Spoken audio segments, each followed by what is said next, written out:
আসসালামু আলাইকুম, আমি নাজমিন। তোমরা সবাই কেমন আছো? আলহামদুলিল্লাহ, আমিও ভালো আছি। আশা করছি তোমরাও ভালো আছো, সুস্থ আছো। তা আজকের ব্লগটা আমি শুরু করছি বাগান থেকে।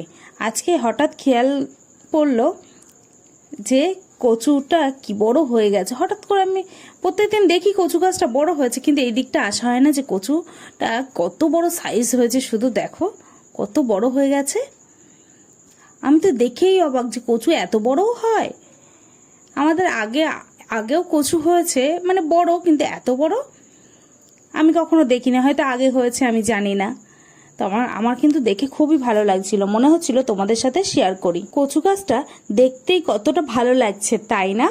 আমার কাছেও বেশ ভালো লাগছিল। তারপর আমি এদিকে চলে আসলাম। আম্মুকে জিজ্ঞাসা করছিলাম যে নারকেল গাছ বসিয়েছিলে কোন জায়গাটা। তা আম্মু আবার এই জায়গাটা দেখালো যে এই যে নারকেল গাছ বসিয়েছে। তারপর দেখতে দেখতে দেখছি পেঁপে গাছগুলো বসিয়েছিলাম অনেক দিন আগে। তো তোমাদেরকে দেখানো হয়নি হয়তো।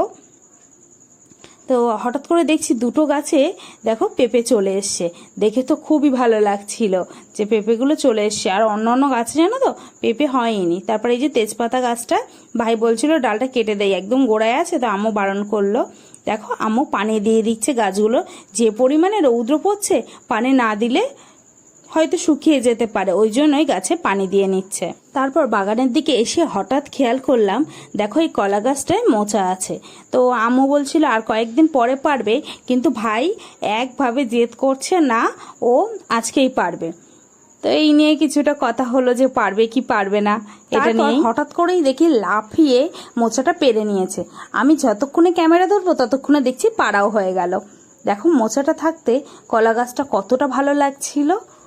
কলার সাইজটা তেমন একটা বড় হয়নি, ছোটই আছে। দেখো এই যে মোচাটা একদম আঠা পড়ছে, কালারটা কতটা ভালো লাগছে। দেখো পেরে নিয়েছে ও, তারপর আমাকে দিয়ে দিল এনে। তারপর দেখো মোচাটার খুব বড় একটা সাইজ না, একদমই ছোট, পেরে নেওয়া হয়ে গেছে। মোচাটা নিয়ে দেখো বাড়ির দিকে চলে আসছি। মোচাটা তো পাড়া হয়ে গেছে, আর এত মশা ছিল মানে বলার কথা না যে কি পরিমাণে বাগানে মশা। তো তারপর বাড়ি নিয়ে চলে এসছি।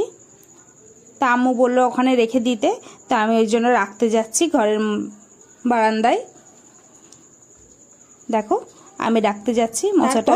দুপুরবেলা লাঞ্চের জন্য আমি চলে আসলাম, ওপর থেকে চলে এসছি। তো চলে এসে আমার মুখে একটা আলাদাই হাসি, দেখতে পাচ্ছ তো কি আনন্দ, আলাদাই আনন্দ হচ্ছে। তার মানে লাঞ্চে কিছু একটা স্পেশাল কিছু একটা বানাবে, আম্মু বানিয়েছে। তো আমার তো খুবই আনন্দ হচ্ছিল। তোমরা ভাবছো কি? চিকেন বিরিয়ানি করেছিল। দেখো চিকেন বিরিয়ানি করেছিল। আর আমি সবসময় লেগ পিসটা খেতে খুবই ভালোবাসি, তা আম্মু দিয়েছিল। তা আম্মু অনেকটা কোয়ান্টিটিতেই দিয়েছিল বিরিয়ানিটা। তা আমি পরে ভিডিওর পরে আমি বললাম একটু কমিয়ে দেওয়া। আর এইভাবে বিরিয়ানি তো আমার কি পছন্দ, আমি কি বলবো, খুবই ভালো লাগে বিরিয়ানি, খুবই ভালো লাগে। এইভাবে আমি এখন বিরিয়ানি খাওয়া দাওয়া করবো দুপুরবেলা। তো আমি ভাই বাপি সবাই মিলে খাওয়া দাওয়া করছিলাম। এত ভালো হয়েছিল বিরিয়ানিটা বলার কোনো, খুবই ভালো হয়েছিল, খুবই ভালো হয়েছিল।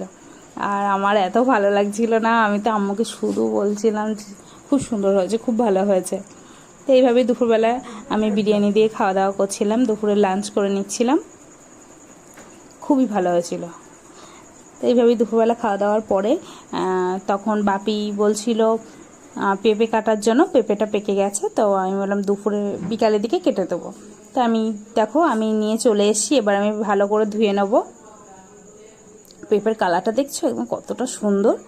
আর সবথেকে ভালো কথা যে এটার মধ্যে দানাই নেই, একদম সিডলেস পেঁপে। তো আমি ভালো করে ধুয়ে তারপর কেটে নিয়েছি। দেখো কেটে নিয়েছি, একটা দানা ছিল না, পুরো সিডলেস। আমরা তো দেখেই অবাক, মানে ভালো গাছ হয়েছে তো। আর পেঁপেটা খুব মিষ্টি ছিল, খুবই মিষ্টি ছিল। কালারটা তো তোমরা দেখে বুঝতেই পারছো কতটা মিষ্টি হবে, খুবই মিষ্টি ছিল। তারপর বিকালবেলা ছাদে চলে এসেছি। ছাদে এসেছিলাম ফল পেকেছে কি দেখার জন্য। তো এসেই দেখছি যে একদম কালারটা একটু চেঞ্জ হতে শুরু হয়েছে, তার মানে ফলটা পেকে যাবে 2-3 দিনের মধ্যে। দেখো ফলের কালার চলে এসে আমার কাছে এত ভালো লাগছিল, খুবই ভালো লাগছিল। দেখো ফলের কালারগুলো অনেকটা চেঞ্জ হয়েছে, সবুজ থেকে অনেকটা পিঙ্ক কালারের মতো চলে এসছে। পুরোটা এখন আসেনি। তারপর সন্ধ্যাবেলা নিচে চলে আসলাম, নিচে এসে আম্মুকে বললাম একটু চানাচুর মুড়ি করো, তাই চানাচুর মুড়ি দিয়েছিল। আমি আর চা খাইনি আজকে, চা খেতে ভালো লাগছিল না, এত পরিমাণে গরম পড়েছে মানে চাটা নেওয়া যাচ্ছে না, ওই জন্য চানাচুর মুড়ি খেয়েছিলাম। তারপর বাপি এনেছিল তাল, দেখো তালটা কতটা সুন্দর, একদম কালো। আমার মনে হচ্ছে, আমি দেখেই বলতে পারছি যে তালটা খুবই ভালো হবে। তো একদম এখন তো তালের সিজন প্রায় শেষ। তো বাপি আগেও এনেছে 2-3 বার, তখন তো দেখিয়েছি তোমাদের ভিডিও, এটা লাস্টবার, আর পরে পাওয়া যাবে কি আমি জানি না, তাই বাপি এনে দিল। তো দেখো তালের এটা আমি খুলে নিচ্ছি। তারপর দেখো তালের কালারটা শুধু দেখো, এত ভালো লাগছিল, কি যে ভালো লাগছিল কালারটা দেখে। আমি বলছি আজকের তালটা খুবই ভালো হবে, খুবই ভালো হবে। তালটা খুব সুন্দর এনেছিল বাপি, খুব সুন্দর এনেছিল। তো আমি এটা রস করে জাল দিয়ে রেখে দেওয়া হয়েছে, আজকে আর করা হয়নি। তো তারপর সুজির বিস্কিট দেখো আম্মু আমাকে দিয়ে দিয়েছিল, তো আমি মাখিয়েছিলাম, মাখিয়ে এরকম গোল গোল করে একটা চামচ দিয়ে এরকম ডিজাইন করে নিয়েছি। তোমরা যদি ভিডিও চাও অবশ্যই আমি শেয়ার করব। দেখো করে নিয়েছি, কতটা সুন্দর লাগছে তাই না? মাঝে মাঝে আমার আম্মু কিন্তু এগুলো করে। তারপর আম্মু বলছিল আজকে নিজের হাতে ভেজে আমাকে খাওয়া, তাই আমি ভেজে নিচ্ছিলাম। দেখো একদম আস্তে রেখে, গ্যাসের এটা আস্তে রেখে ভাজতে হবে, তো সেইভাবেই ভেজে নিচ্ছিলাম। দেখো এক পিঠ তো ভাজা হয়ে গেছে, আমি উল্টে দিয়েছি, আর এক পিঠও ভেজে নেব। কালারটা দেখো একদম বেকারি বিস্কুটের মতো এসছে, খুবই ভালো লাগছিল জানো তো, খুব খুব ভালো লাগছিল। এটা ঠান্ডা করে তারপর খেতে হবে, খুবই ভালো লাগছিল। তারপর রাত্রের ডিনারে বিরিয়ানি ছিল, তো এটা দিয়ে আমরা ডিনার কমপ্লিট করব। আম্মু আমাকে দিয়েছে। দেখো আজকে এই ঘরে বসেই খাওয়া দাওয়া করছিলাম, ডিনারটা কমপ্লিট করে নেবো এই ঘরে বসেই।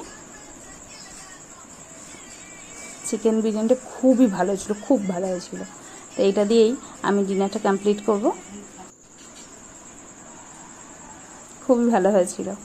তো আমার ভিডিও যদি ভালো লাগে অবশ্যই সাবস্ক্রাইব করবে, লাইক করবে, কমেন্ট করবে। কমেন্টে অবশ্যই জানাবে কেমন ভিডিও দেখতে চাও, আমি অবশ্যই বানাবো। তো আমাদের কমেন্ট পড়ে আমারও খুব ভালো লাগে, আমার ভিডিও বানানোর প্রতি আগ্রহ বেড়ে যায়, খুবই ভালো লাগে। নেক্সট ভিডিও দেখা হবে।